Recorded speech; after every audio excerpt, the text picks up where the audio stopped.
So I'm going to take us up like 8,000 feet from Bruce because no one can do what Bruce can do on indicators, except for maybe Stephanie, who I see sitting in the front row, and maybe Jesse. But I think I am here.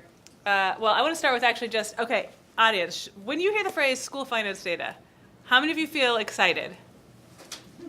Okay, you people better raise your hand. Okay, all right, how many of you feel bored?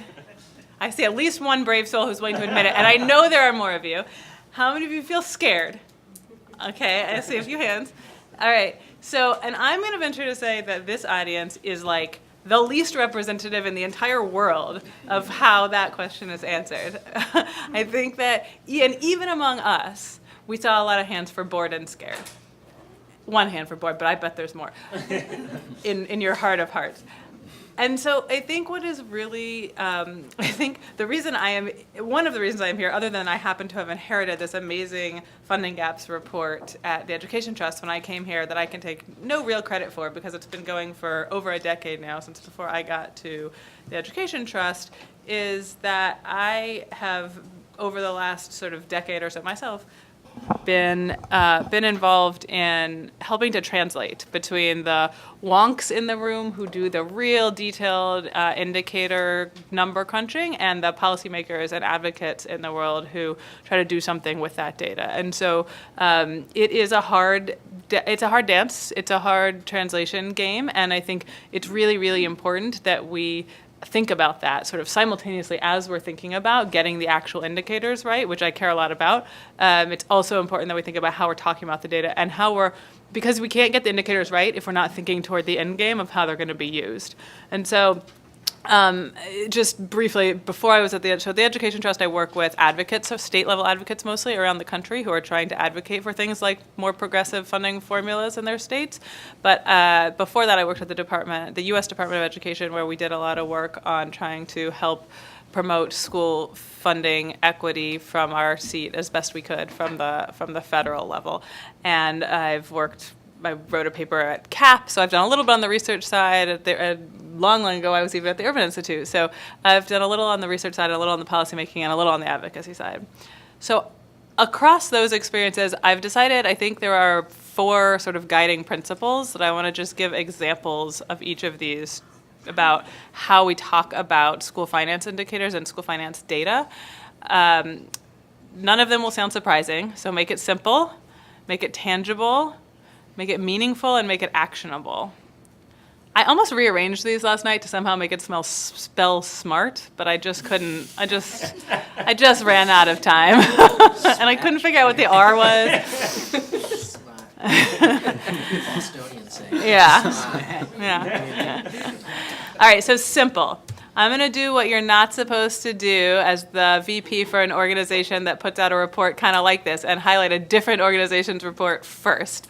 I think the hardest thing for all of us on this panel, but especially for everyone except for me, is to use fewer numbers. And I would actually say our comms team would say, Ari, you can't exclude yourself from that. You're the worst offender. Use fewer numbers. It is so hard to use fewer numbers, but we have to use fewer numbers if we're going to cut through and get people to pay attention to this. Not to say we shouldn't do the real research and the real number and have all the numbers underlying it, because we should, absolutely. We care about getting it right.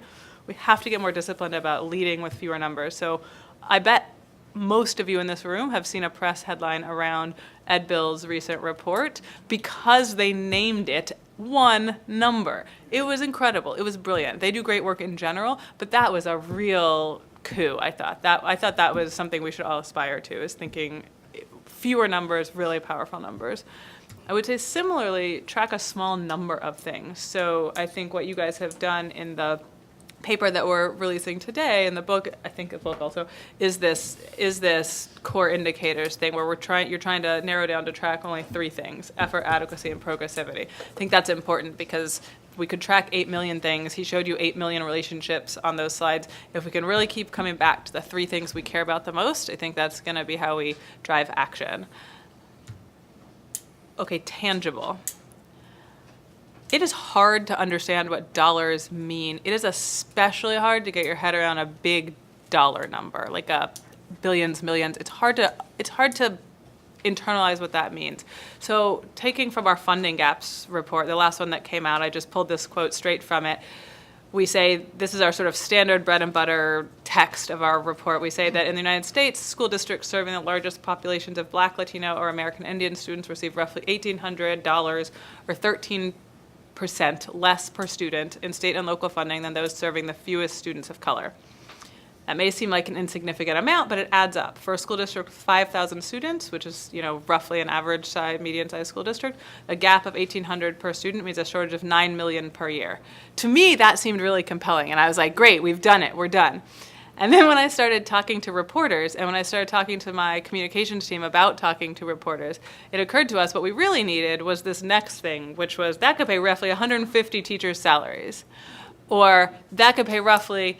And I want to make clear, this is not like a policy recommendation. I'm not saying you should take all this money and spend it on teacher salaries. I think there's lots of good ways you could spend the money, but giving people the tangible is really, really important.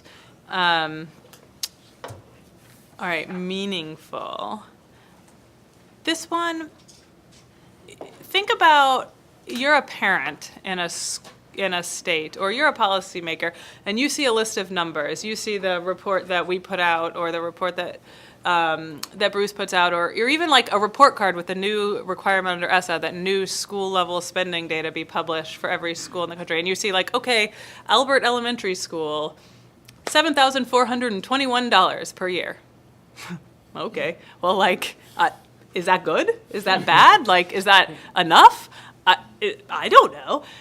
So it's really important to provide some comparison data. So I want to give a couple of examples of the way that can look. There's no one right way to do it, but it's really important to have the comparison data. So at a state policy level, I do think we've done a good job of this over the years at the Education Trust, where we sort of, and you guys do the same thing in your report, where we do sort of a ranking of states, and you can just see, where does my state fall compared to all the other states? Because I can't tell you, go talk to policymakers and you say, research says, and they're like, some of them care, but they're like, can we actually do it? And if you can point to them and say, look, 42 other states are doing it, then they pay attention. And so we like to tell the story of our partners at Advance Illinois, which is an advocacy group in Illinois, tell us that they would take turns carrying around our report, and they got to the point where they would say, which one of us is going to tattoo the EdTrust graph onto our arm? Because it was so helpful for them as they advocated for rewriting Illinois' funding formula to be more progressive, to have something showing Illinois looking the worst in the country.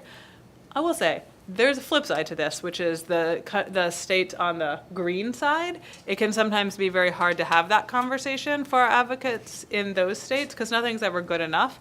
And for instance, Utah looks good on our progressivity rating, and we have to constantly remind them, well, progressivity is only one part of the story. On adequacy, they look terrible. They're like spending $4 per student.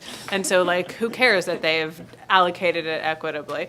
So how are they spending the $4? Right, and how are they spending the $4? So, there are flip sides, but there's constantly trade-offs between simplicity and context, but I do think this kind of ranking has overall been more helpful than it has caused problems for us. Also important to include context around data on school or district need. So I want to just show you quickly a highlight. This may be new to a lot of you. It's not gotten as much play in the sort of national conversations. EdTrust New York has put out a tool called Funding Transparency Tool that is designed to promote using the new school-level expenditure data that ESSA is requiring states to publish. I'm not going to do a whole lot of detail here, but I think it does a really good job of showing how to add context to these numbers that can be really hard to internalize and understand. So literally with first kind of example is just using words, putting words around the numbers. So asking, is my school getting all the funding it needs to help all students succeed, as a way to frame the conversation. But then also going from the headline, the dollar amount, so this is a real data. New York spent a whole lot of money, so don't be surprised by the $20,000 figure. This is a real school that is spending $20,000 per student. But then it immediately goes into comparing that. So how does that compare to other elementary and middle schools in your district? So you can see if you're getting less or more than the rest of your district. And then immediately from that, going into why? Why are we getting less or more? Is it because of our school's need? So as you saw, this school is getting roughly the same as the district-wide average for elementary and middle school students.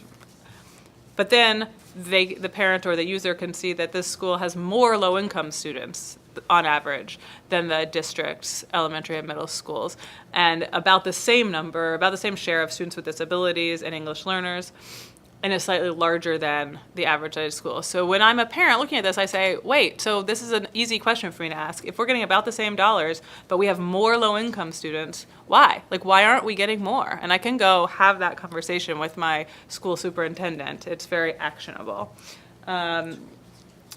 This is just them doing what I said earlier about making it tangible. So they've added some data around teachers in the school because it's such a high share of money is spent on teachers. And then they've done the graphing for users showing across a district view whether the high poverty versus low poverty schools in the district are getting more or less funding. So the kind of analysis that we do with our national reports that parents are often not sort of equipped to do, don't have all the data to do, this is making that really easy and putting it front and center for them within their district. All right, last thing, and then I will stop, is to make it actionable. So it's really useful to connect these data to actual people who have the opportunity and are empowered to make change. So policymakers, advocates, and practitioners are the folks I would say we should be targeting to.